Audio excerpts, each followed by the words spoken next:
time for new chapters to fill the pages of love, life, and laughter. I pack my bag, look ahead into the light, and I'm ready to claim my dreams, and I'm ready to take the flight. And I'll admit it, in my heart I feel a little fear. I'm racing towards my destiny. I gotta keep my conscience clear. The blue sky's got a star I should be standing on. It's my turn, and I'm ready to take the world on.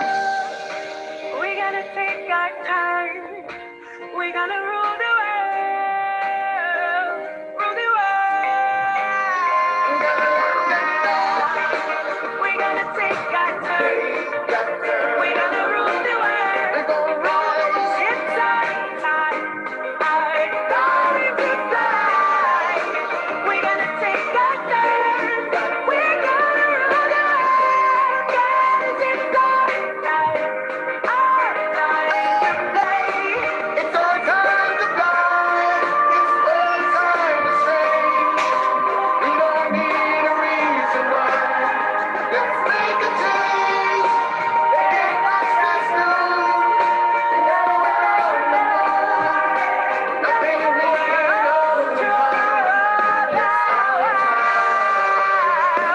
We're off to rule the world. We gon' rule the world. Yeah. All right, all right, all right. We're gonna rule the world. Happy, happy, happy, positively happy Black History Month to all of you beautiful people. It's your girl Aniya A, and we are just in time to have a phenomenal show. Listen, I don't know where you guys are this evening, but it is literally the first day of Black History Month, and I intend to go all out for this Black History Month. Matter of fact, just as we're about to go live, welcome, welcome, welcome. I know you're waiting. I see you. You come on at 8:45 p.m. Eastern Standard Time. This is our time to wait, share messages with the people, let the people know we are live here. For everybody that's waiting to watch the Aniya A show, we're live now, and we did really good for the first time in a long time. We are literally starting at a very appropriate time. And tonight we have a very special guest, but before we have this very special guest join us, as I was just mentioning, it is Black History Month. And we are excited that we are Black. Let's start there. And we have a lot of great people that we will be interviewing this week. I'm not going to let you guys know who they are yet because I want it to kind of be a surprise. But the first night of Black History Month, isn't it amazing that we have Tallboy on? Hi, welcome, Mama Brenda Doc. I'm so happy to see you. As well as Darlene Armstead. Welcome, my sister. We have to get you in for an interview very soon. Listen, ladies and gentlemen, boys and girls, this is going to be a great month of Black history. Right before I got on, let me just share this real quick as I'm making sure all my devices are on and popping. You already know we have to double check all the devices as one of them just kind of jumped off. We're paused, but we're getting back on. Just know that we're on 5 different platforms on Instagram. We're on Instagram on Aniya A143. We're on NVSA NYC, and we're also on FEGMGMT and NANHC 2020. So for anybody that's on Instagram that prefers Instagram, you can definitely join us there. But other than that, we're on Facebook at Aniya A, period. And then of course, you all that are joining us from Atlanta, from Corey Sanders' page, AKA Tallboy's page, you can join us from Aniya A, period as well. And we're recording this for YouTube because we are sending these videos and these interviews to all the special people that support us and that want to see us succeed and interview great people. So with that being said, this is Black History Month and your girl Aniya A is excited. Share this content with everybody that you know right now as we are preparing to welcome in our special guest. Let me share this with all of you. Who is Corey Sanders, AKA Tallboy? somebody that I've known for a number of years. May I just add that he's one of my mentors in this industry. If you've ever seen me in a picture with the one and only Kanye West, know that it is because of Tallboy. Gregory Roberts, welcome. Share, love, like. Tell a friend that you're watching the Aniya A platform and that Corey Sanders will be on tonight. And let me tell you who he is. Corey Sanders, aka Tallboy, is the founder of Creative and Director. He is a creative director. He is a host, and he is known as Tallboy, like I told you guys earlier. Corey is the director of operations for TBE Media, an online source of behind the scenes footage of exclusive celebrity and community events from the hottest celebs to the revered politicians of our day. He talks one-on-one with prominent movers and shakers. Corey has interviewed former President Bill Clinton. I'm telling you, all this stuff is true. Bill Clinton, Oprah Winfrey, Mark Cuban, comedians such as Steve Harvey and Kevin Hart, singers Isley Brothers, Kanye West, whoop, whoop, I was there for that one for sure, and Charlie Wilson, director of Tyler Perry, and many, many more. Corey has extensive experience in business to consumer promotions and demonstrated his ability by talking on a lead role in multiple mobile marketing tours and handling promotions for Radio 1 Atlanta, Hot 107.9, Magic 107.5, and Praise 102.5. As a dedicated philanthropist, Corey continuously gives back to his community, working with the Atlanta Select Basketball Association as a basketball development member and founder of Network of Stars Foundation, Inc. These opportunities allow him to teach children life lessons learned both on and off court. So at this time and exactly at 8:44 p.m., we're doing really good at time. Again, tell a friend. We are welcoming the one and only Corey Sanders, aka Mr. Tallboy himself. Welcome, sir. Can you hear me? What's happening? How you doing? I'm great. Can you see me okay as well? Yes, I can see you. Thank you. Thank you. You know, it is 20 degrees outside, maybe even 10 in New York City. And in these apartments and studios up here, it's 150 because the heat is on. So I just want you to know that we are having a little sweatization because of this heat. That's why I live in the South. But today it was actually cold. It How wasn't cold cold was as it? 20 degrees, but I think it was like 34, 36 or something like that. So that's still cold for, you know, us down here in the South. So Listen, but, we're gonna make it hot on the Aniya A show. So I like that you got your heat on. I got my heat on, and hopefully we don't burn up with all this great content and great stuff that we're doing tonight. well, what I'm going to do is I'm going to let you share some of your story as I get an ice cold glass of water, because otherwise this chocolate is going to melt live on TV. We already have several members of our communities watching Tallboy and liking, so I'm so glad that the community is already here to support. Tallboy, before we get into the nitty gritty of your career and who you are, thank you again for joining us on the Aniya A show. It is such a pleasure. As I just shared in your bio and let the people know, you are one of my mentors in this game. Notice why I need some ice cold water, because my brain is frying. This heat is, I love the heat. Let me just say, I love the heat. Thank you, New York City. Thank you to my landlord and the supers and them that's doing great work, but it's hot. So you are one of my mentors in this game, Mr. Corey Tallboy Sanders.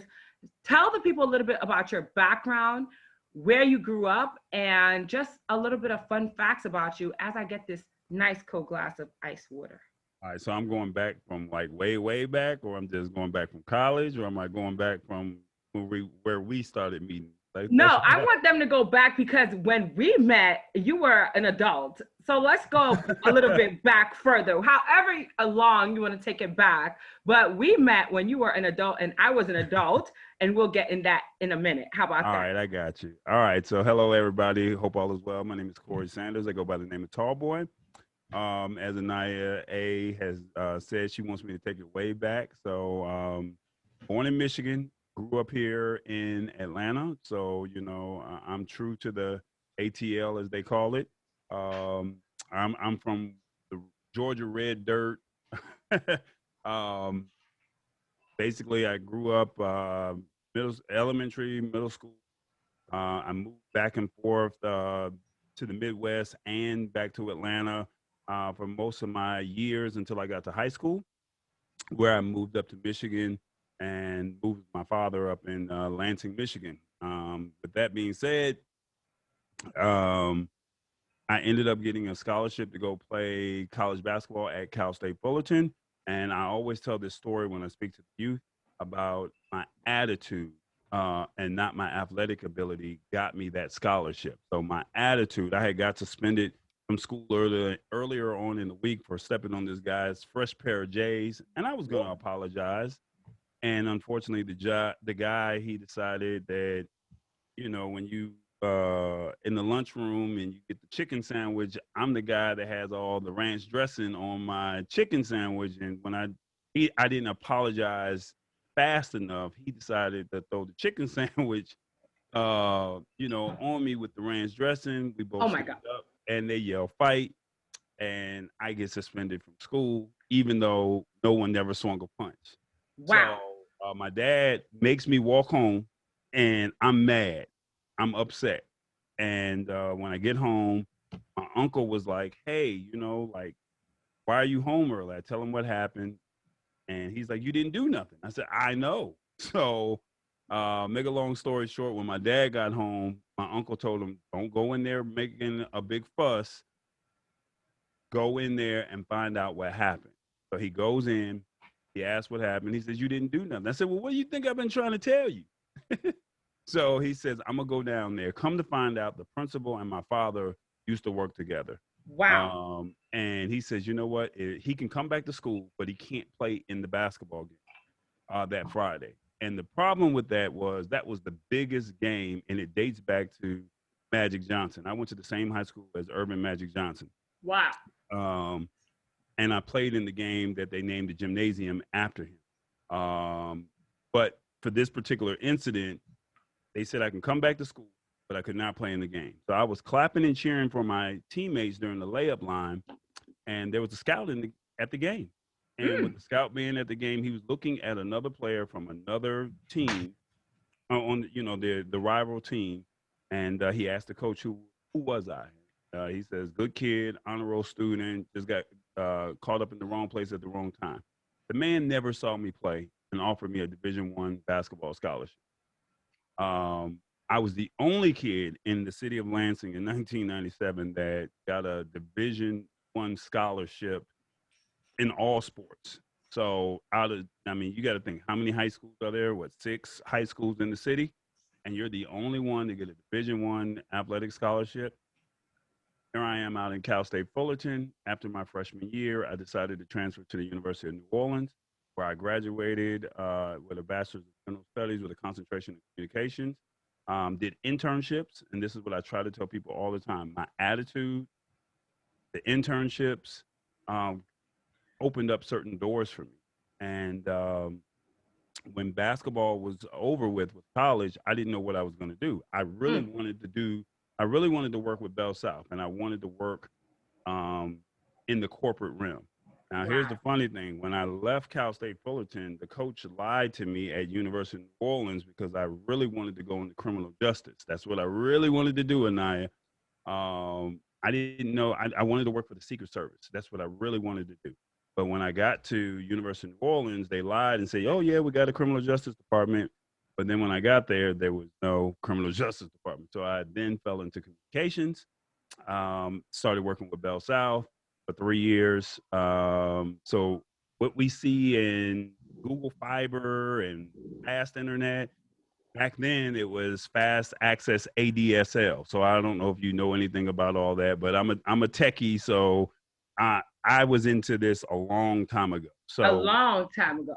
So here I am doing my internship with Bell South, and then all of a sudden it's my senior year, just graduated from college. I have another year of eligibility because I graduated in 4 years, and I had a 5th year of eligibility. So they were saying I could come back to college, and I said, no, I want to work for Bell South. And the vice president, I was working out of the vice president's office in large business, and he says, you're a good kid. I like you, but you have too much potential. This is what I recommend. Go back for 1 year, finish out. They're going to allow you to work on your master's. Get that 1 year under your belt, and then come back to us. But within that year, 9/11. And when 9/11 hit, that was kind of the end of the corporate route for me. I let basketball kind of take its course. I ended up going to the D League, ended up playing in the ABA, the USBL, the WBA, not the WNBA, the WBA. And what then is the WBA? Tell us what that is. It was the World Basketball Association. It was a minor league team, just like the ABA and just like the USBL. So I played in all these leagues, and I just really wanted to go overseas. That's all I really wanted to do. I just wanted to play ball overseas. I didn't really care if I made it to the NBA, but I just wanted to play ball overseas because I knew that the opportunities, building relationships with people, I just wanted to see what that life was like in another country. And so after playing for 3 or 4 years, I finally got that opportunity to go to Turkey, go to Estonia, and then go to Uruguay for 2 years. And I ended up doing a mobile marketing tour for Pokemon and Nintendo at the Lenox Mall. You've been in Atlanta a couple of times. Very popular mall here. I lived in Atlanta. That's where we met, sir. I know, but I'm just saying. I did a mobile marketing tour for Pokemon and Nintendo, where I was supposed to play video games, and if you beat me as the gamer, and I'm not giving no kid no shot, at beating me. If you beat me, you win the prize. Well, somebody didn't show up. And they said, hey, you tall guy, come over here. We need you on the stage. Yeah. So I get on the stage, and I was just like the assistant to the MC. Wow. And so I was just keeping the crowd animated while they were getting water or whatever messaging that they had to get from, the event organizers.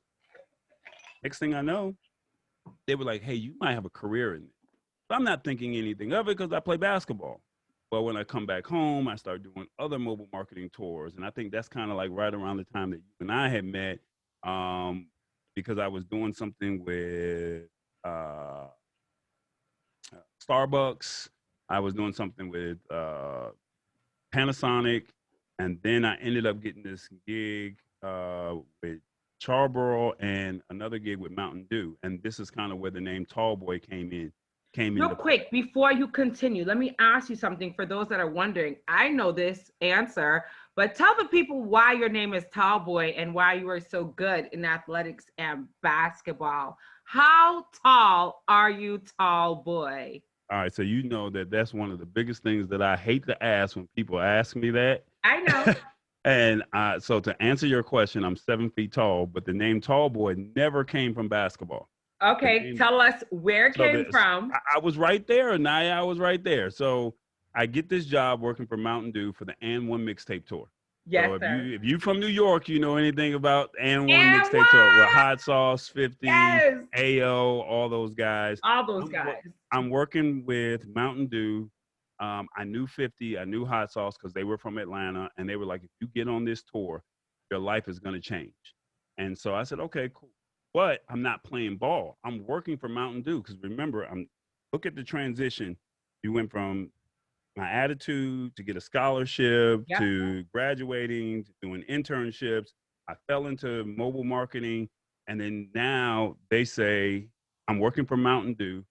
And while I'm working for Mountain Dew, my job was just to pour the drinks outside at the open run because we were the title sponsor. Yep. And the guy says, you need a nickname. And I said, my name is 7-0. It's self-explanatory. Exactly. So 7-0, he says, I can't call you 7-0 because 7-0 sounds like 7-Up. Yep. And he didn't know that I had a problem with people calling me, asking me my height. So that kind of story came back from high school, where my surrogate mother from college, she used to always say, do you want to go to the NBA? Just tell everybody 7-0, because that's 7 million. 7-0 equals 7 million. So I embraced the name. So here I am on the Mountain Dew and One mixtape tour, and he's like, I can't call you 7-0 because 7-0 sounds like 7-Up. That's right. I'm going to call you Tall Boy. And I said, man, you can't call no grown man Tall Boy. I'm not with that. I'm not feeling that. No. He says, no, man, you're full of energy. You're full of excitement, and people gravitate towards you. And he says, dude, you can do this. So he, as the MC, was just kind of hyping me up, shall we say. And we were out there pouring the drinks. Well, here's the thing. I'm 7 feet tall. But with me being 7 feet tall, they're like, hey, we need a big man to play against some of these, some of the guys that's on the team. Yeah. So you're going to play on, the other team. So, the Harlem Globetrotters and the Washington Generals, that's kind of like how it was when we were going from LA to New York. Well, the thing was, if you get dunked on, you got to leave the gym. I'm not about to let these guys just dunk on me. So I'm over here blocking shots. I'm holding my own. Yep. And Duke Tango, the legendary Duke Tango, was like, you know what? This guy that's on the tour, that was the tour manager, gave you Tall Boy, but you're really holding court. I am going to call you Tall Boy. I have video. I have footage of him saying that he's giving me the name Tall Boy. So I said, all right, cool. I'm going to roll with it. So when the summer was over with, I go back overseas to Uruguay. And I asked my agent, could he help me get endorsement deals? And when I asked him, could he help me get endorsement deals, he was like, it'll never happen because you're not in the NBA. And I was like, dude, basketball doesn't make me, nor does it break me. It doesn't define me. I'm out. I'm done. I'm walking away from basketball cold turkey. And everybody, and it's funny because when people have a dream for you and it's not your dream, you find out real quick who's really in your corner. Amen. So even though that wasn't my dream, I was just doing it because I liked playing the game, but I did not love the game. And, now you're starting to search for your passion. You're starting to search for what you like to do. And so you take these odd and end jobs. You're out here doing marketing and promotions. Hustling. You're hustling. Yeah, exactly. You're doing all these things. And then all of a sudden, I'm taking this job working at a warehouse that I did not like. And I found out about this Steve Harvey guy. I didn't know anything about him. I'm 26, 27 years old. We're probably in the snap movement, and we out there getting crunk and doing all those things. I'm not thinking about I'm not thinking about Steve Harvey, but you're listening to him on this morning show, and it's like, man, it would be kind of cool because I really remember the guy says you're full of energy, you're full of excitement, and people gravitate towards you. I could see you doing endorsement deals one day. And I said, well, who would be better? Steve Harvey's got one of the largest radio shows in America at that time, and people are gravitating towards this guy. Why not see if you could work with him? That's right. Well, at that time, there was a board operator. His name was Cat Dog, and he kept messing up. And I said, well, you know what? If he keeps messing up, maybe I can go into the radio station and replace this guy Cat. That's what I'm thinking. That's what you're thinking. Not knowing the radio game, not knowing the process. Here I am on my 15-minute break working at a job that I hated. I grabbed the phone book, called every radio station in the phone book, and everyone says, do you have any experience? I'm like, no. Are you in school?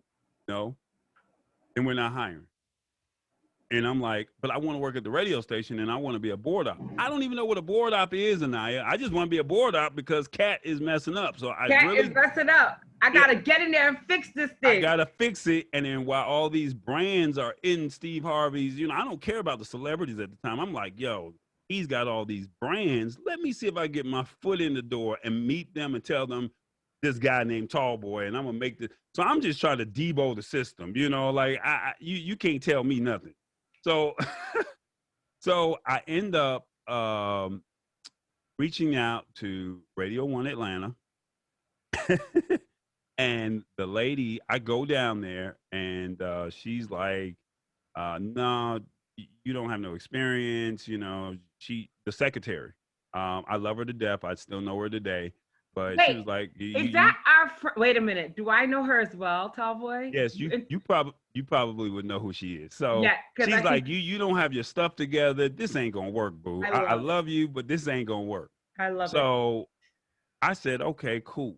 I go back to what do you do? You're at the drawing board. I'm working a job you don't like. I'm going to church. And while I'm at church, I'm like, okay, I'm working in the media ministry. Still don't know what I want to do with my life. But then January 2nd, right after New Year's Day, January 3rd, something like that, Steve Harvey gets on the radio and says, if you want more, get on the ground floor with God. So I'm like, huh?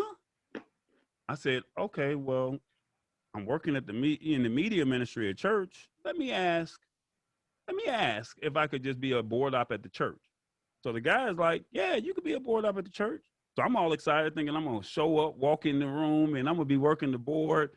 I have no idea what the board is, don't know how to work it. That big, massive, huge board that controls the sound. Yes. So the ones who do not know what a board operator is, for radio stations, churches, events, there's somebody that sits in the back of the room and they control the sound. They That's handle right. the microphones, they handle the sound effects, they handle the music. That's what I wanted to do. And I asked this guy, can I be the board op? He's like, yeah. So when I show up thinking I'm gonna work that Sunday, he tells me, sit right there in that chair. So I'm like, all right, cool. I sit in the chair and I'm watching. So I come back the next week, sit right there in that chair. Third week, sit right there in that chair. Fourth week. So I'm like, man, I didn't sat in this chair for like 4 months and there ain't no chair. I mean, I ain't did touch this board. So the fifth week, the man gets sick and he has to leave and there's nobody there to work the board. So I'm like, I can do it. And while I'm doing it, somebody, as soon as the service was over with, good friend of mine to this day, he says, I'll give him a shout out, Kevin Mills.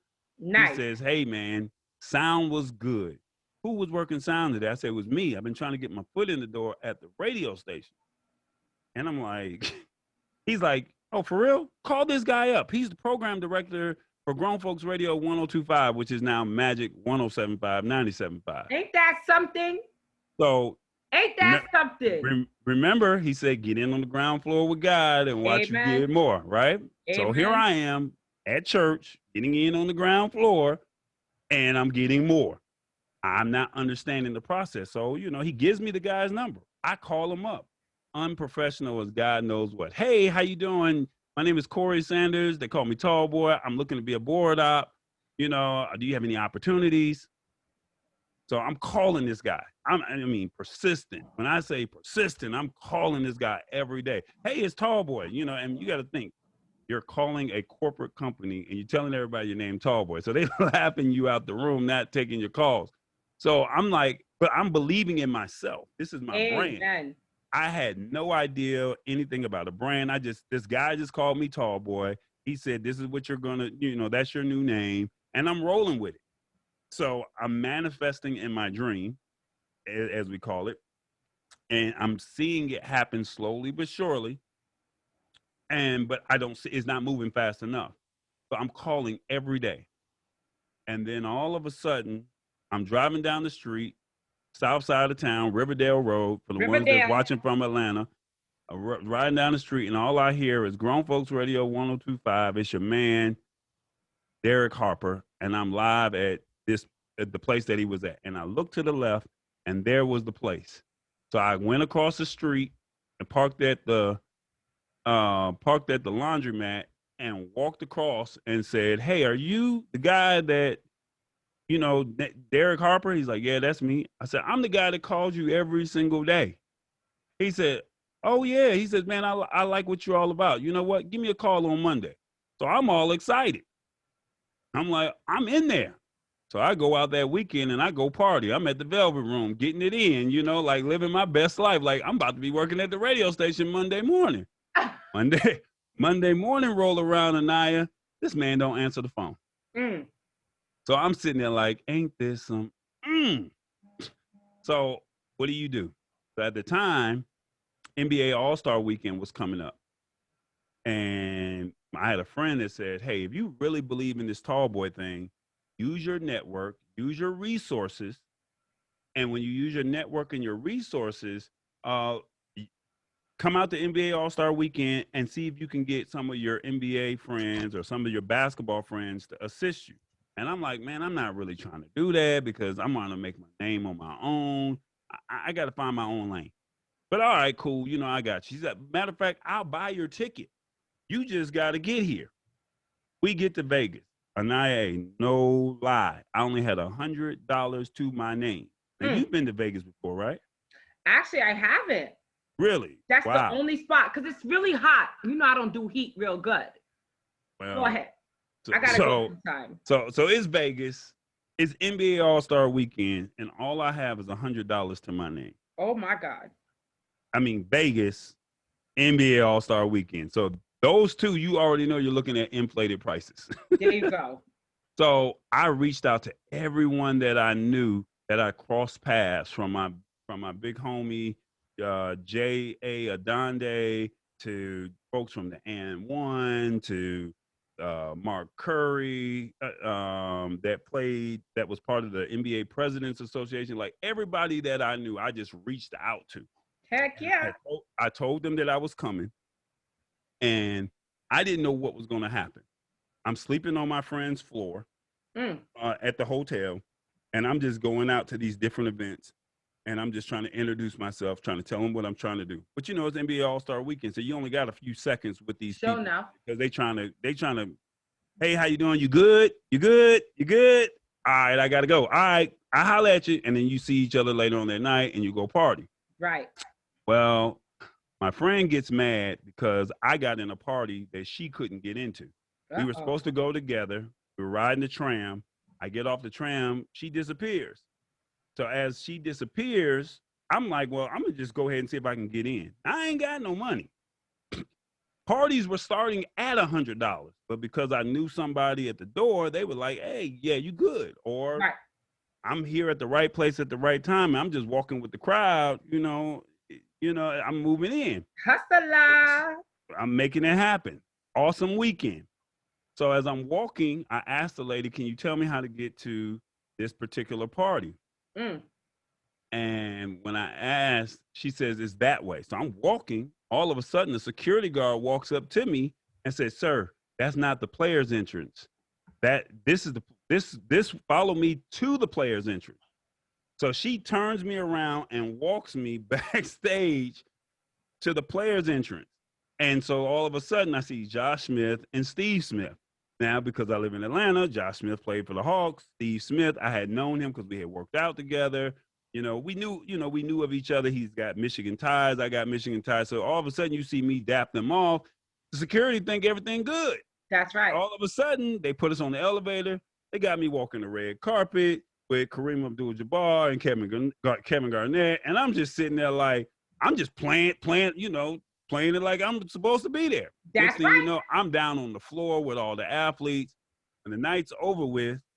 I get back and my friend is like, where were you at? So I was at the party. Where were you at? She was like, I couldn't get in. So I'm thinking like, that's your loss because you left me. I mean, I had you. Like, okay. She gets mad at me. It is what it is. She don't want to talk for the rest of the weekend. And it's like, man, bump it. It is what it is. I come back to Atlanta and I just started evaluating this awesome weekend that I had in Vegas, right? Mm-hmm. And I said, if I could do that with $100 and I came back with 30. So if I came back with $30, you telling me I went to Vegas for a whole weekend with $100 in my pocket and I got pictures and video to prove that I was at all these cool places and met all these cool people and all these NBA players. You can't tell me I can't work at this radio station.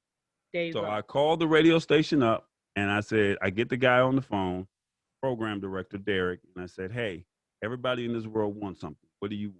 Want me to file some paperwork? You know, put the CDs up? You want me to take your wife out? You want me to do dry cleaning? Like, what do you want me to do so I can get this opportunity? And he's like, you know what? Come in here tomorrow. And that's how I got my foot in the door at the radio station. So, Radio One. And so now that's just the entrance to the radio station. What people don't know is after 2 weeks, what are you looking for after you work a job? You're looking for some coins. Well, I go in there and say, hey, man, where's my check? Now, this is how blind, green, whatever you want to call it, I was. He said, man, I didn't give you no job. I gave you an internship. And I'm like, bruh, I need my money. Help Oh me. my God. Help Welcome me to the out. Aniya A show. So in that 2 weeks, Steve Harvey was making his transition from Atlanta. This is how good God works. Steve Harvey was making his transition from LA to Atlanta, and he was moving his offices from from the West Coast down to the South. And Steve Harvey was there. And I had this energy drink can called Amp Tall Boy because I said I'm gonna do the commercials for this product one day called the Amp Tall Boy. And we were together for an event for that. I remember that. It was a VIP event. Yep. So I'm like, I'm gonna do the commercials for this product. So I'm walking around with this energy drink can. I'm telling people I'm gonna do commercials. I don't know nothing about marketing. I don't know anything about a Q score. I don't know anything about nothing other than I'm gonna be the face of this product one day. And so Steve Harvey's manager, he said, hey, I went into the studio and he said, Slim, go get something. I was like, man, my name not Slim, my name Tall Boy. And he says, I don't give up. I don't know if I can curse on your show, so you Go know ahead. what he said. I don't give a blink. Go get the program director. So I go get, Derek thinking nothing of it. He says, man, this guy doesn't know what he's doing. He's walking around here with his energy drink can. He ain't doing nothing. Get rid of the guy. So I'm looking at Steve Harvey's manager like, bruh, I just worked 2.5, 3 months just trying to get my foot in the door, and you over here telling me to get rid of me? So he says, don't come back until you know what you want to do. And I'm like, huh? Now, Derek didn't kick me out, but this is what Steve's manager, Rashawn McDonald, was saying. I love Rashawn to death, even though he doesn't return my calls, but I love him to death. So Steve Harvey, if you're listening, tell Rashawn to return his calls or you return Steve, Tall Boy's calls ASAP. Go ahead. So I go back. I have to go to the drawing board, and I got to think real fast. And I said, well, what do you want to do? So I want to interview celebrities. But they're not going to give you that opportunity as an intern, are they? No. They're not really going to give you that opportunity. No. So you out here trying to get your hustle on however you can, but they're not going to allow you to use their microphones. They're not going to allow you to use their equipment. So what are you going to do? And I had this old camera. I have it. It's just on the other side of the room. But I had this old camera. I would love to show it to you. But I had this camera, and I use it to all my presentations that I do with the youth, and I speak to them and say, this is what I started out with, and this is what I use now. But that night, I picked up a camera and said, this is what I'm going to do. And I remember my first interview was at a skating rink with Sunshine Anderson. Then that following weekend, it was the SCLC conference where they dedicated the SCLC building they dedicated the building to the SCLC or whatever. I forgot the whole thing, but Al Sharpton was there. Charles Steele was there. And then all of a sudden, President Clinton is going to be there on that Monday. Let me ask you something real quick. What year was that? Do you remember the year and the time frame? 2007, 2008. When I just left Atlanta, I remember these days, but we were still in touch. Go ahead. So 2007, 2008, right around that time frame is when all of this happened. Actually, it was 2007 because at the SCLC conference, Senator Obama was announcing his bid to run for presidency. And I was in the room to cover that event. And for the ones who did not know, I was waiting outside to get this interview with this young senator, thinking that I was going to get it. And I did not know the city of Atlanta had tunnels underground Atlanta. Like, and the tunnels can take you from one hotel to another. I had no idea either. Yeah. So for the ones who, if you want to know anything about history of Atlanta, they have tunnels underground and it can move you around the whole city. I did not know that. So I'm waiting outside trying to get this interview with, Barack Obama, Senator Obama at the time, and he never comes out. And then I remember at the end of the event, this lady from the hotel across the street, we were at the Peachtree Center train station. She's like, oh my God, I got a picture with the senator. I think he's gonna be the next. And I'm like, how'd you get this picture? And I was waiting for him. You at the other hotel. She said, well, when he came out, I saw him. I got a picture. And she's got this picture. And I'm like, I didn't get the interview. But I got all these other cool interviews. Well, that Monday, they said President Clinton was coming to town. And with President Clinton coming to town, it was like, we need you to go cover this. Now, I didn't have no money, Aniya. All I had was $20 to my name for the weekend. That's all I had to my name. I wasn't working. I'm just trying to survive. I'm hustling, doing whatever I can, hustling the legal way. I'm not doing anything illegal. Anything I can do to make an honest living, just any kind of coins. But all I had was $20 to my name. Let me ask you real quick before you move on. Hold that thought. Please inspire some people at this moment that are hustling the legal way, that want to make their dreams become a reality, but they are like in your predicament 10, 15 years ago. What would you like to say to those people that are watching now that have experienced this or are experiencing this at this present time? You just gotta, one, stay prayerful, build relationships, because those relationships, you're planting seeds. Those relationships, you're planting those seeds. And you may think that somebody's nobody today. Well, but you never know. Keep building those relationships, whether it's a favor of a favor. You know, you may have to just say, you know what, I got you on GP because this is what I'm good at doing. And then, you know, maybe 6 months when you really need it and you think that you don't have it, that same person or maybe somebody else that saw your work, they might turn around and open up a door that you couldn't even open up yourself. So I think that would probably be the best thing. Build relationships. You know, don't burn bridges with people. You know, let people that's know what I was waiting for. Building those relationships and not burning bridges, because you really never know what tomorrow's gonna hold. Right, right. So here I am at this event. I got $20 to my name, and they send us out on assignment. And the young lady that I was working with, she kind of said something to me that I did not like. And she told me I was her intern. And I'm like, no, we're supposed to work on this project together.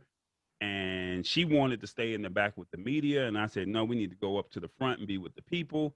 And this was that Monday of them making the dedication to the SCLC building, Southern Christian Leadership Conference building here in Atlanta on Auburn Avenue.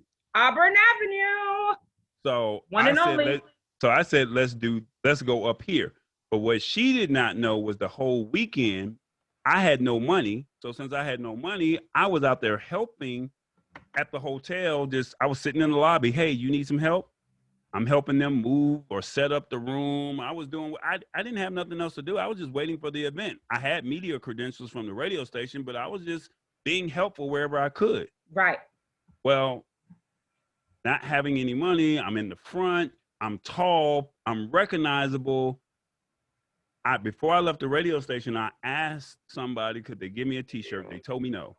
And I will always give credit to this brother right here, Kevin Frost. They call him Frost. He went into the room because you're an intern. You cannot go into the promotions closet and get what you want. But I give him credit. He went in the room. He got the t-shirt for me. And I said, I'm going to interview Bill Clinton. And everybody was like, yeah, you're right. You ain't interviewing Bill Clinton. If you do, I'm going to call you tall boy. You can be called whatever you want if you get this interview. So, you know me, I'm like, okay. You telling me that I can't do something? I got you. So I like to prove people wrong. I love it when people tell me I can't do something. Real quick, Kevin Frost, isn't that DJ Frost? Yes, it is. Yes, it is. That's my baby who you introduced me to as well. Go ahead. So he gives me this t-shirt. The people at the radio station, they don't believe that I can get this interview. And I'm like, all right, cool, whatever. So I come back.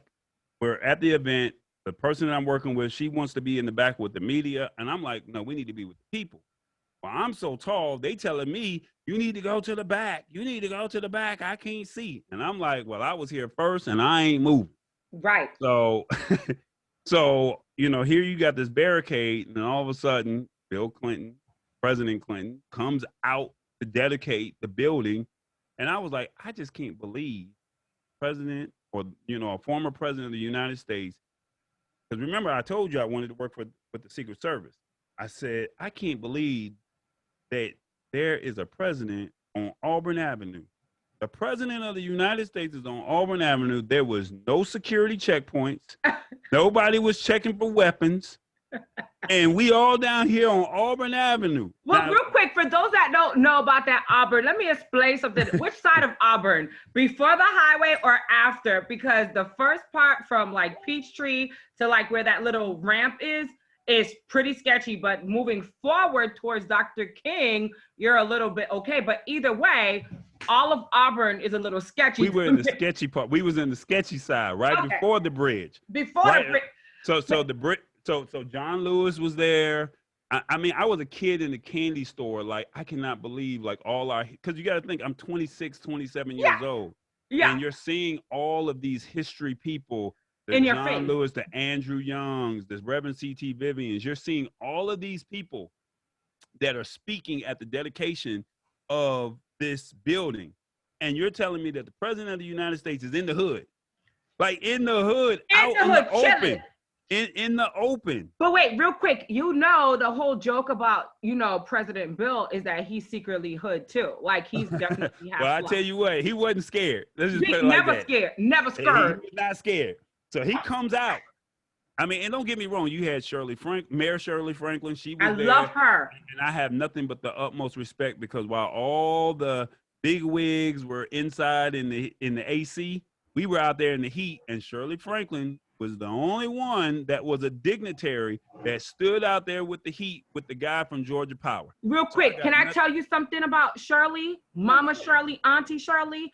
She's the same one that would come in to the West End Mall, get up on that rinky-dink platform. For those that don't know, I lived in Atlanta for a number of years, down the street from the West End Mall around the corner, and I lived off of Westlake Avenue where I owned a home, but I was all throughout Atlanta. Let me tell you something. That sister gets all of my respect. She would come into the West End Mall, come out there on this rinky-dink microphone, scream at everybody. I was like, there is no way this lady's a real mayor. I just moved to Atlanta. This woman was a real mayor of the city, shut it down, and all of her Secret Service and everybody would walk her out, but she would still shake hands, kiss the babies, and chill and get a plate of fried chicken and some French fries from American Deli. She was the realest. That's what's up. Yeah. She was the realest. So go ahead. So I can believe that she was in the hood of Auburn Avenue. She was out in the heat, in that true to Atlanta, true to the A, in that heat. That she was out there while everybody else was in the AC. So we all out. And then here's the funny thing. If I'm correct, I think they said that was the world. They broke the record for one of the hottest days in Atlanta, like a world record. Oh, and yeah. I'm like, wow. It got hot. So President Clinton comes out, do the interview. I mean, he does this little thing, and I got this T-shirt in my hand. Yeah. Now, remember, I told you I had been helping folks all of this time, right? Throughout the weekend. I had no money, so I couldn't really just go home. I took my $8 for a weekend MARTA pass. I took my $10 to buy some tapes, and I had $2 to my name. So that's to tell you I had no money. Right, but you were out there hustling. And I got a Caprice Classic that's sitting at the College Park train station that got probably a half a tank of gas. So you got to make it work. You can't be going back and forth to these different events. Okay. You're just going to have to just sit there. So I'm giving you some transparency of what was going on. So when I say I was helping, I was really like, hey, I'm at this hotel, at this conference, and do you need help setting up? And they'll be like, baby, go over there and get you a plate. Yes. You know what? Go in that room and go lay down for a few minutes. You've been out here, and I don't even work for the SCLC. I'm just the guy that's just the intern at the radio station trying to get your foot in the door. That's it. So and let me just share this real quick with those that don't know about the SCLC and this community, and I want you to expound a little bit. I don't know much about it. well, I know a little bit much more because of my studying of the whole Dr. King legacy. And before meeting Reverend Al Sharpton and being under the National Action Network, that was my whole community. So I actually spent a lot of time, and you know what's so funny? You and I never did any of this together, but I would tour all of Auburn Avenue and knew the SCLC in and out and all the little plaques on Auburn Avenue. So this is actually a great time to share this. if you don't know what we're talking about, when it comes to the SCLC, when it comes to all these leaders that we're referring to, Ralph David Abernathy, John Lewis, I'm talking about some political figures, but also our civil rights leaders. This is the perfect time for me to say this. Go to Atlanta, take the tour of Auburn Avenue, but start from Peachtree Street and go all the way down to Dr. King's Ebenezer Baptist Church and watch and listen to everything you see. There is monumental like statues as well as like different pieces of information, right? That's located on every block of Auburn Avenue. So he is like a native of Atlanta, like chilling for years, but he doesn't even know what's going on, but he's in the middle of history. And I say he because, as you know, you're watching the Aniya A show, but you're listening to one of my mentors, Mr. Tallboy, AKA Corey Sanders. For all those that are joining the Aniya A show right now, I wanted to take that time out to share because Dr. King literally is the person that started this movement basically down there, but there were so many more people that helped Dr. King achieve that dream. So I want you guys to know that I'm very passionate about this, and I'm so glad that you, Tallboy, is sharing this because him and I actually never have talked about any of this. We've known each other for like 12, 15 years or whatever, but we've only done entertainment and music stuff, which you'll get to in a moment. But my part of this story is just so beautiful that I can share that I know a lot about this historical aspect and the SCLC. And there was a movement for the women as well, which Coretta Scott King and all the other beautiful sisters that worked with her also started. But I just had to share that. Oh, and the original Black newspaper started down there as well, which is kind of like adjacent to where Dr. King started the SCLC. All of these historical buildings and sites are located on Auburn Avenue. I hope to God they haven't demolished everything because a few years ago, when I was down there, gentrification was real and Becky's and Peters bought up Auburn Avenue, like seriously. GSU, Georgia State University. Okay, go ahead, Tori. Go ahead, Corey Tallboy Sanders. Go ahead. You know I get hyped up. You know me. So, all right, resuming back where we left off. Yes, sir. I told you I was building relationships. So that question that you asked me before, like, what would you say? Like I said, I'm a living testament to this. So because I was doing all of this networking and I mean, I was just helping out. I didn't have nothing. I mean, I've got time to kill. I see people that I recognize. Yep. And so I got this t-shirt and I'm like this. T-shirt, throw it this way, you point at Clinton. And they like, while Clinton is talking. So I'm like, t-shirt, throw it at you gonna give it there. And they like, So I'm like, bruh, I gotta get this t-shirt to Bill Clinton to get his attention. Uh-huh. So as soon as he gets through speaking, he comes to the front and starts shaking everybody's hand. So everybody's just pushing. They just want to touch the president of the United States. And now you pushed me so far up, because remember I told you I was already in the front. Yes, sir. But they were telling me to go in the back. But now that you're pushing, you like, man, move in, go in the back, go in the back. I ain't moving. Now you done push me so far up that I can't go no farther because there's the barricade. That's right. Shaking hands, shaking hands, shaking hands. And then I see this guy with his kid on his shoulders, and he has a microphone, and the dad has the camera, and Clinton is literally interviewing the guy. And I'm like, well, I got my camera. That's right. And I said, I got this microphone, and I got this mic flag. I've never did any of this before in my life, Aniya. I said, you know what? Let me put this microphone on this mic flag. Put this micro flag on this microphone, and when he gets to me, I'm just gonna ask the question. And so when I got there, when it was my turn, sure enough, I asked the questions. He says he cannot hear me. So now this is where you have to go back to where your grandmother say, you're the head, not the tail.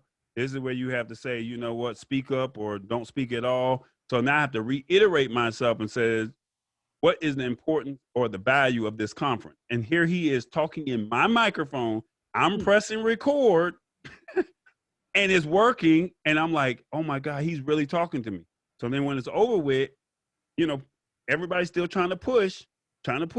I got the interview, and I said, hey, by the way, I got this t-shirt. So I give him the I toss it over the barricade. I'm right next to him. I said, "Will you take the T-shirt?" He takes the T-shirt, puts it across his chest, and says, "Grown folk, I'm a grown folk." Wow. And that's the T-shirt said Grown Folks Radio 1025. And he looks down and it says grown. So now the radio station just got a public endorsement, because I got it on video, of the radio station saying grown folk, I'm a grown folk. You know, so it's like, wow, you heard that from B103, which is the major radio station here in Atlanta. They don't have it. Kiss 104 and some of the other radios, they didn't have an endorsement. So here I am thinking, oh, I didn't got gold. So I'm looking back and I see the other young lady that's supposed to be helping me, and she's trying to get to the front. She ain't listen. So I was like, you on your own. With that being said, I ended up going back to the station. I had the footage and I said, what's my name? I called the guy and I said, what's my name? And he says, you didn't. I said, what's my name? He says, you did. I said, what's my mother name? Yep. And he was like, bring that footage up here first thing in the morning. Wow. So I come in, I give them the footage. They're high-fiving. They're trying to get it on the website. So you know me, I'm like, hey, do I get a job? And they were like, no, you don't get no job, but that was a good job. And I'm like, what? What? I'm livid. I'm hot. So I'm like, well, can I just at least get my $20 back? And the guy says, you got the receipt? I said, no, I lost the receipt. So he's like, I said, well, I can't give you the money because I don't have a receipt. I said, well, then give me my tapes back. And he's like, can't do that. That's not property of Radio 1. Wow. So you talking about somebody that was devastated, that had no money. So I went from that high. So now, like we said, we're talking about motivation and inspiration. You're going to have your highs. You're going to have your lows. I'm not telling you all the good stuff without telling you the bad stuff. So what do you do when you're in a situation like that? I'm defeated. And as I'm headed home, I get a phone call from a marketing company saying, hey, we see what you're doing. We saw your resume. We would like for you to come in and interview. I go into interview with the company like 2 days later, and they actually hired me, and it was Panasonic. So I had no money to getting an interview with this marketing company, driving around Chase. I was in a Chase vehicle, but we were driving around this big semi that would fold out into a house. And we would literally promote the Panasonic products that they had, from their cameras to their TVs to their digital cameras. And this is how I was making my money, because this was my legal hustle. And so when the tour ended, or we parted ways, I ended up coming back to Atlanta, and I was still doing my internship with Atlanta. Now I had a choice to make. I could pitch a fit, raise hell, curse you out, tell you you're gonna give me my tapes, and they'll give me my tapes and tell me I can't come back in, or I just take my L. What do you do in a situation like that? You know, like, this is your dream job. They're telling you that they're taking your content that you created.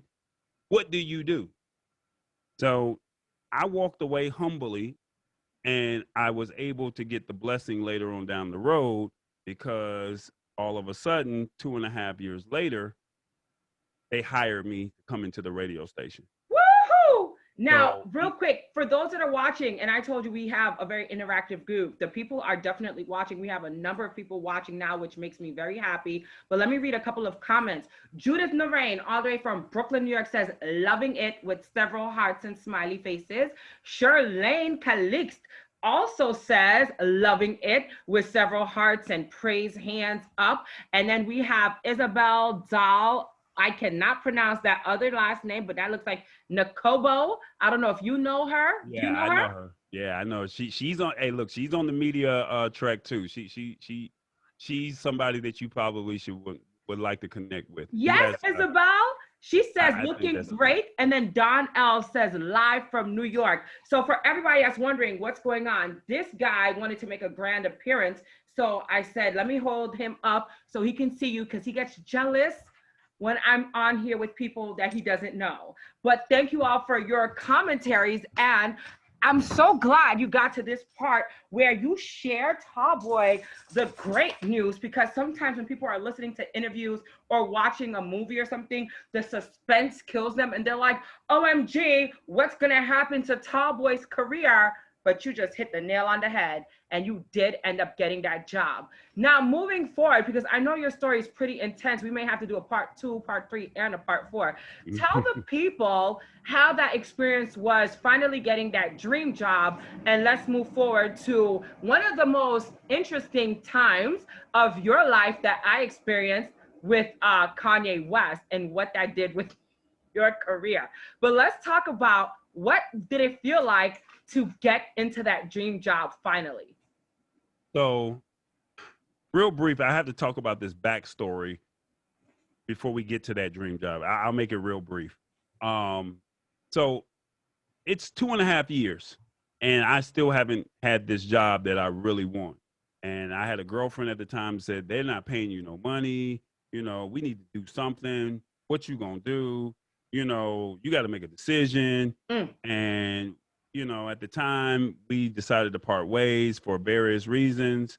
And I was working with the Atlanta Hawks at the time in their basketball development program where we were teaching kids how to play basketball. They weren't respecting the name Tall Boy. They were laughing me out the room. They didn't believe in me. They were like, who puts Corey Tall Boy Sanders on their resume? Like, I really believe in this Tall Boy thing. Like, I really believe in it. I know you did. I was here. And they were laughing me out of the room. And they were like, we can't call you Tall Boy. You're Coach Sanders when you're around the kids. But I'm telling the kids that my name is Tall Boy. And they're rocking with me because, you know, kids like, hey, he's fun loving, he's tall, and he's got a cool name named Tall Boy. You know, so I'm working with the Atlanta Hawks. And I'm still an intern at the radio station. And I was really going through a storm. And I get a phone call from this company. And this company is like, hey, you were highly referred or recommended for this event that or this project that we have coming up on the 4th of July in New Orleans. So because I'm going through this storm, I'm not really realizing what's going on. So she's like, can you give us a little background on yourself? I'm giving her my background. And she says, well, I said, yeah, I've interviewed Steve Harvey. I've interviewed Patti LaBelle. I've interviewed, you know, Kirk Franklin. I'm telling her, like, I've done X, Y, and Z. So I'm doing this, you know, going to different award shows, going to different events. After the Bill Clinton interview that happened, that was on that Tuesday, that Monday. And I think that Tuesday or that Wednesday, I ended up interviewing Young Dro, which is an artist that's signed to T.I. Oh, yes, we know Young Dro, baby. So I ended up interviewing him. And I said, if I can interview the president of the United States and then I can go to the hood and interview Young Dro, I can do this, you know, because remember, this was the original dream. So fast forward, so those are like my first set of interviews that I did was with Young Dro and with President Clinton. Now you fast forward, now I've interviewed Patti LaBelle, I've interviewed Kirk Franklin, I've interviewed, you know, some comedians, I've interviewed some R&B artists. Like, this is what I want to do, but I don't know how the dream and the goal is going to work. But the lady, she's listening to me. She says, you've interviewed Steve Harvey? I was like, yeah. She said, can you? I said, yeah, it's on my YouTube page. And she's like, can you send that to me? And I send it to her, and she's like, you're hired. Wow. And she says, I'm going to give you the information. Now, remember, I'm in a storm, so I don't really understand what's going on. I'm like, you're going to hire me for this event, and you want me to interview some people at the event. Okay, cool. Come to find out, it's the Ford stage at the Essence Music Festival, and I'm going to host the Ford stage. I can't. And I'm going to bring out Steve Harvey and a host of other people. My mentor, the guy that I got into radio for, like, look how the door where God was opening, this door open for me. And I didn't see it coming. So that's why I said I had to talk about that.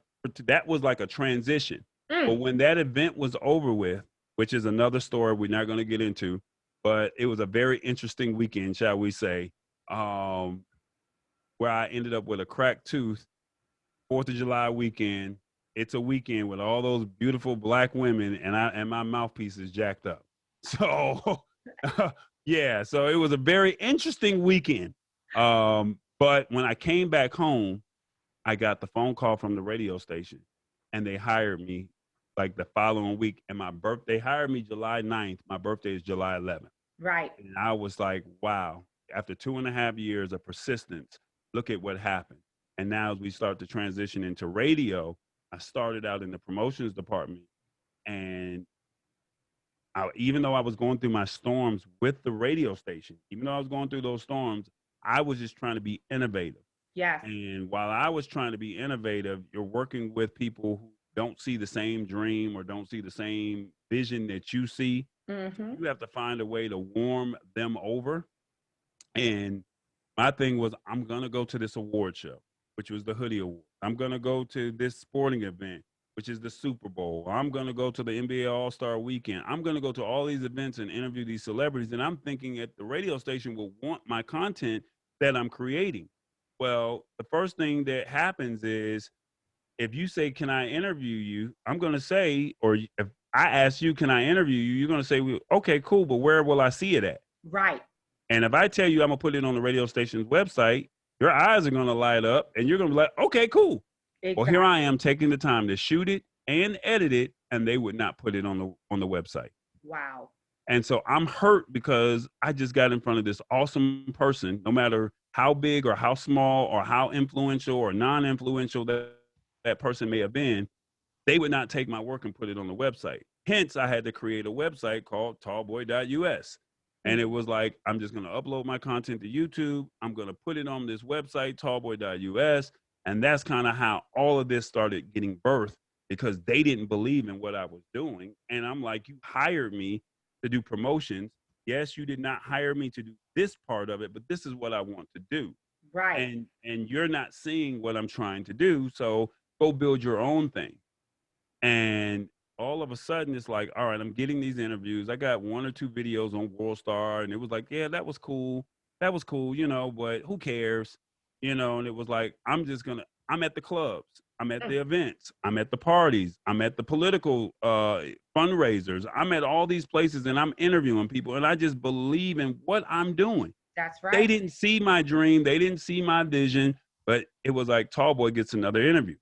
Now, the good thing was my mentor, Sideman Baby, Silas Alexander, he saw my vision. He believed in it.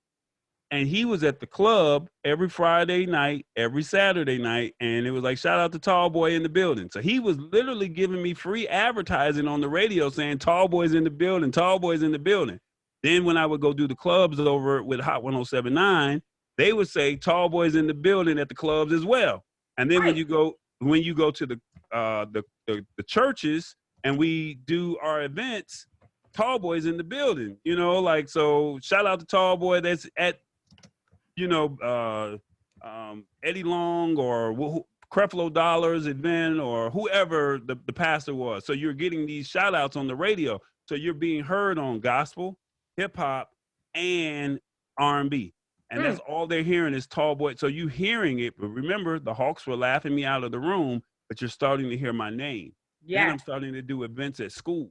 So now these kids are like, hey, this Tallboy guy, he came to my school and he was pretty cool.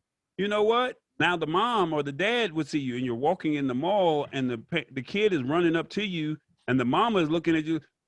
Aniya, what you doing walking up to that tall man, that tall ass dude? You know, like they walk, and it's like, no, he came to my school. And then it's like, now I'm going to the clubs, and my big homie, I love him to death, Rollo Smith, gave me my opportunity to MC a nightclub with him.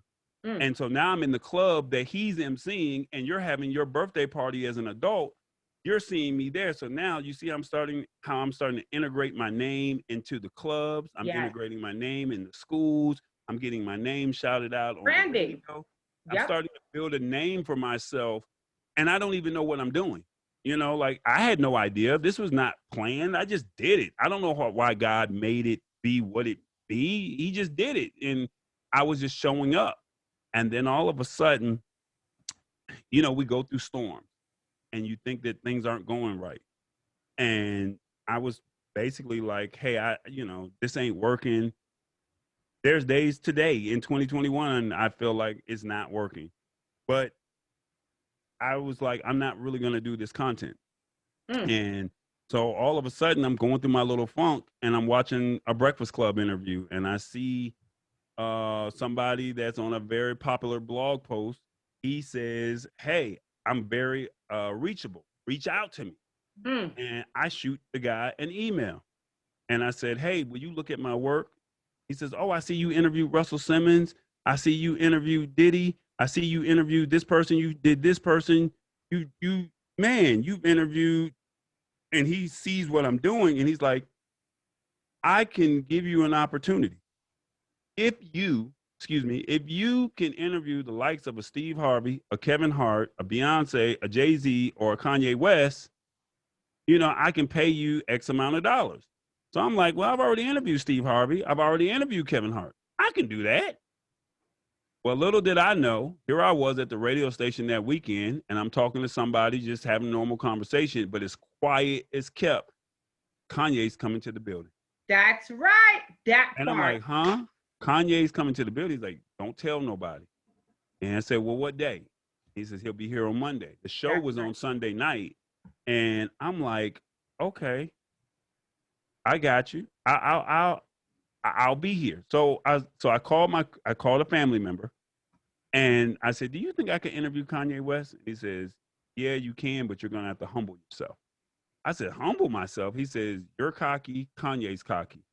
You gotta humble yourself. I'm like, I'm not cocky. I'm a regular dude that's cool as God knows what. He's like, nah, you gotta humble yourself. So now I'm debating, do I want to do this interview over the weekend? So, one of my favorite rappers is Yo Gotti. So I'm chasing this guy all over town. He's saying he's here, he's there, and I'm literally trying to drive to pull up to do this interview with Yo Gotti, and I can't find him. So I pretty much gave up on that Saturday night. And when I gave up, I'm sitting at the radio station, and guess who walks into the studio? Yo Gotti. Okay. So I get this interview with Yo Gotti, and I'm like, oh my God. So I've been chasing this guy all over town, and the bus was just pulling off. Or he's going to the next place, and you hear it on the radio, or you see it on his Facebook page, and it's like, by the time I show up, he's gone. Right. So it's like, I just gave up. I'm tired of chasing this guy trying to get this interview with Yo Gotti. So I ended up going to Patchworks that night, and Waka Flocka, Slim Duncan, he passed away, I think, the year before. For the ones who really know anything about Brick Squad Entertainment or Brick Squad with Waka Flocka and Gucci, this was one of their artists that had a promising career. He had got murdered the year before. My God. We're approaching his 1-year anniversary. So I'm in the studio with Frenchie. I think everybody knows who Frenchie is up there in New York. And I'm just in the studio with them, just talking.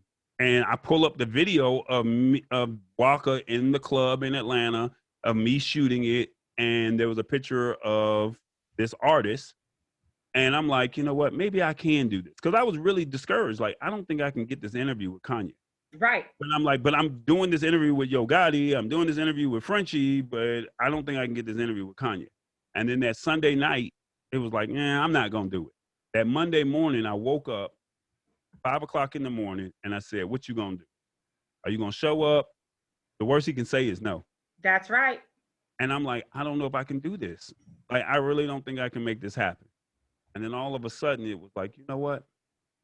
Get your tail up. Go on down there. And Wait a minute. Sorry. Wasn't Aniya A in town at the I'm trying to set it up. I'm trying to set it up. I'm just, because that, I'm trying to set you up, Aniya. I'm trying to set you up. All right, I'm gonna be quiet. Go ahead, tall boy. So I go ahead because I want people to see. I want them to be inspired because there's going to be days that you're going to give up. There's going to be days that you're going to think that you can't do something.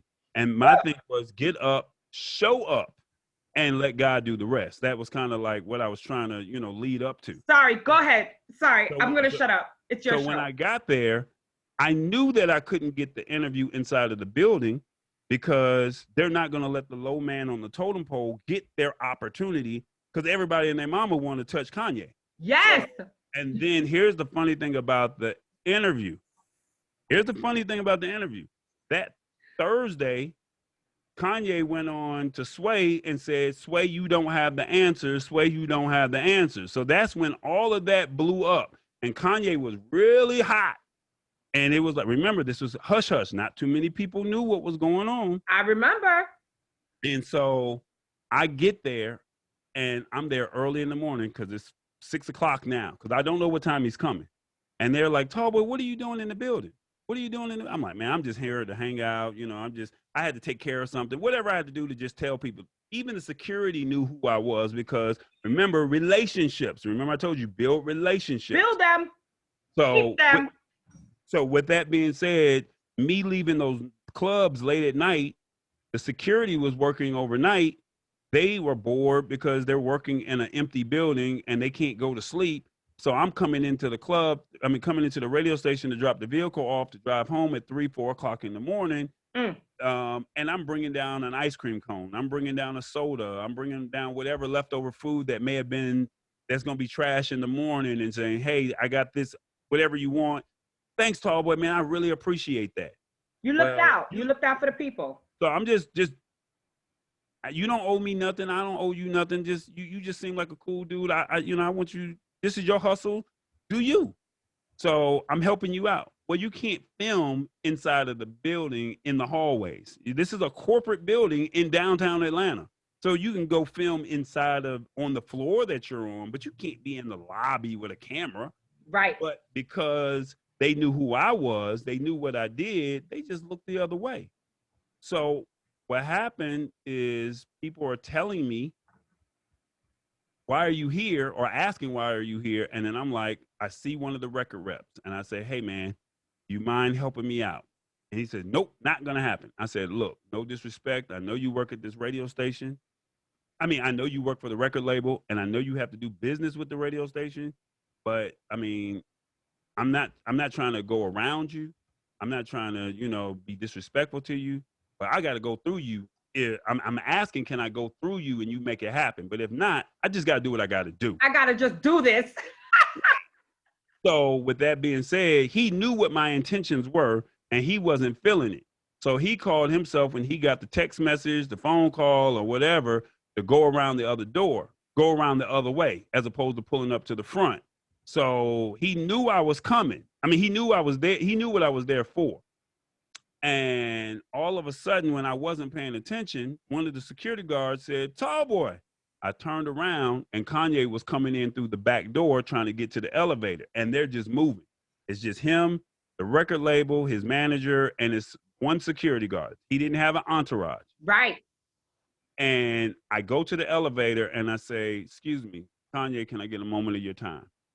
Remember, I told you, if you want something, you speak up. You act like you're the head, not the tail. Speak up or, shut up. But, sit, get off the pot. But wait, real quick, Tallboy, you didn't add me in this at all. I'm not there yet. It's coming up. The setup is right there. See? Okay. See? The I setup remember being there for that moment. But you didn't see this part. I got you, Aniya. I got you. I'm giving you the setup. Okay. So he's on the elevator. Yeah. And the guy is like this, kill it. And I'm like, I'm disregarding him. I'm looking him dead in the eye. And I'm like, can I get a moment of your time? And he says, I got to come back down. So I'm going through my phone, like, who in the hell do I know that can get down here like ASAP? Like, because he's going up here to go do the Ricky Smiley morning show. Yeah. And he's only going to be up here for about 30 minutes. Who do I know that can get down here? And I think Aniya had just sent me a text message saying, yo, I just got in town. I'm fresh off the bus, or I just had a meeting with Ian Burke, or I had something going on. But she sent me a random text message. Yes. And I'm like, I'm going through the phone and I'm like, ain't nobody going to be able to get down here, pay for parking and be ready to go. And I said, let me just call Aniya. Yes. Call her. And I called her and she was like, I said, where you at? She's like, yo, I'm downtown, yo, and I had this meeting, but something, I don't know. And I said, I need you to get to 101 street. Yes. And I said, get your ass down. And I didn't even tell her what it was for. I just said, I need you right now. Now. I tell you, when you got true friends and you got people that respect you enough, she didn't even know what was going on. She just said, I need you to be at this address right now. Yep. She showed up in like 5 or 10 minutes. She's like, Tallboy, why did you want to meet me? I said, look, get the groupie stuff out of your system right now. Yes. I said, I'm gonna need your help. I said, I'm gonna give you this camera. And I said, do not cut my head off. I said, you have this much space. That's it. This much space over my head. Do not cut my head off. And she Yep. was like, so what's going on? I said, Kanye West is upstairs on the 12th floor and he's coming down and I'm about to interview him. So now I'm in work mode. Because remember, I was nervous at first, I didn't know remember. I could do it at second.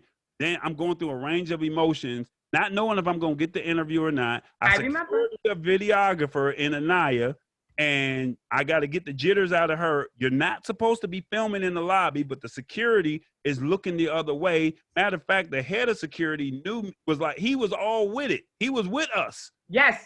And he was like, it's all good. Yep. And when Kanye comes down, they're walking, they're moving, they don't stop. So I They had don't to catch him at an angle. And when I caught him at an angle, when I caught the man at the angle, I looked him dead in the eye and I said, they don't believe in me on the 12th floor the same way that Nike did not believe in you. And all I'm asking is, can I get 3 questions to prove to them that I can do this job? Yeah. And he was like, all right, cool. And I pulled out the camera and the man said, video, no video. Right. And Kanye looked that man dead in the face and said, give that man a shot. He said, Dame gave me a shot. Give him a shot. I can't give you 3 questions. I can only give you 1. So now I'm going through my head a range of emotions. Like, what do I do? And, like what question? Because I already had my 3 questions, but what's the most important question? And the question that I had asked must have been something right, because Kanye don't apologize to nobody. And in the middle of his response, he's like, and I just want to apologize to Nike. I'm not trying to knock nobody. And I'm just sitting there like, did this man just apologize to me, to Nike on my camera? Like, this is unbelievable. Unbelievable. So I asked for a picture. He says, no, screenshot it, but I'll take a picture with your videographer, which is Aniya. And I think she's trying to put that picture up on the screen. I am, right. And it froze because the Kanye gods is like, I don't want this picture up. So you see that it's freezing, right? That's never happened on this Aniya A platform. And I'm trying to prove to people what you're saying, and I just froze. But can you still speak and hear me clearly? Yes, I can still, I can see you.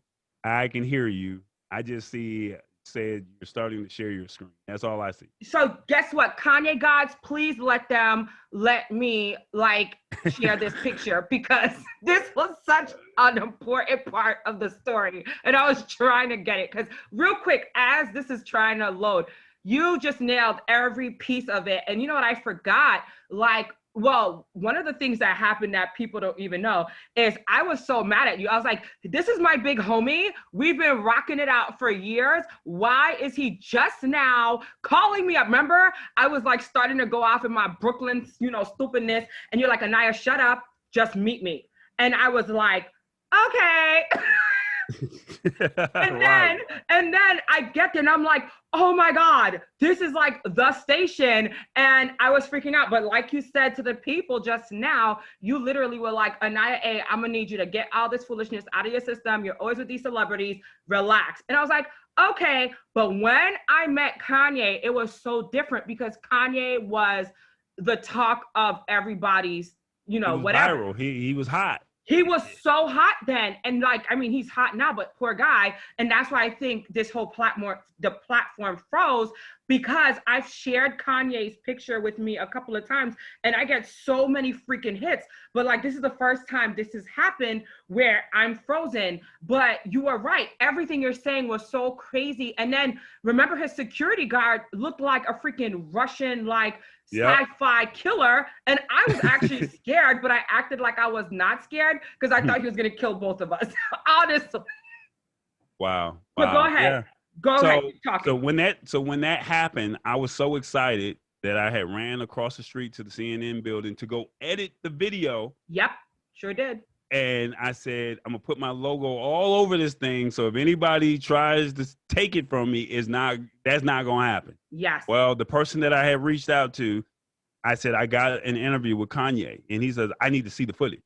So he tells me, here's another moment. Here's another learning lesson.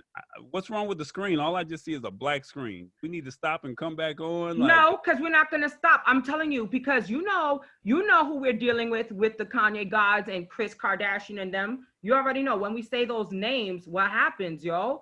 So okay, all right, I'll keep going. keep going, and then in the post here editing. I am sending the Yes, sir. content over, and I go back to the radio station like, yo, I got the interview, but I'm not telling, like, I'm telling people that I trust at the radio station. Right. I'm not telling everybody else, because it's like, hey, y'all was telling me to get my weight up. That's what you were telling me. That's you what were laughing because that's remember it. I'm the low man on the totem pole, and you're not really respecting my hustle. So I'm gonna show you something, Yep. So I send the video over, and the guy's like, I can only offer you $500 for the video, and you have to sign your rights away to the video. And I'm like, no, you told me $2,000 for the likes of a Kanye, Steve Harvey, Beyonce, Jay-Z, or a Kevin Hart. I just gave you Kanye. Right. He found every excuse in the book to not pay me. He gave me every excuse in the book to not pay me. I don't want to say the guy's name, but I kind of want to say the guy's name, but you don't have to. So anyway, he's like, because it's a very big platform, you would know the platform if I mentioned it, and I said, no, this is not a good deal, and I'm sorry, I'm going to own the rights to this content. The $2,000 is what the offer is. It's what stands. If you can't pay me that, I'm putting my foot down. That Saturday, that was on a Monday when that happened. So I got 5 days to promote it, because you got to think, this is a big event. Sway, you don't have the answers on a Thursday. He just apologized to Nike. I had a personal relationship with somebody over at Adidas. So I'm thinking, ooh, I could sell this content to Adidas. And they're like, whatever you do, can you please not post this for like, give me 24 hours. So me not understanding the business, this is where it's learning time. Me not understanding the business, I'm honoring Adidas's, requests, because I had a personal relationship with them. And because I had a personal relationship with Adidas, or I knew somebody that worked at the company and they were trying to help me, or at least I thought they were, I was trying to respect what they had going on. Right. And not post the video publicly. And the very next morning, Adidas came out with a statement. And my business partner at the time said, we just got screwed. We gave their lawyers enough time to craft a document to protect themselves for anything that Kanye may or may not have said that may have been good or bad or whatever. But they protected themselves, as opposed to that shock and awe. Wow. And I did not know. And so now I'm like, man, now that just really stole the thunder out of Kanye, because the world does not know what Kanye just did. And I have to prove to the world that I can do, or prove to the radio station that I can do this. And I'm not trying to go through them. I'm trying to do it viral, have a viral moment. So I'm asking all of my friends, will you please look at this video? Will you please share it? Will you help me make it go viral?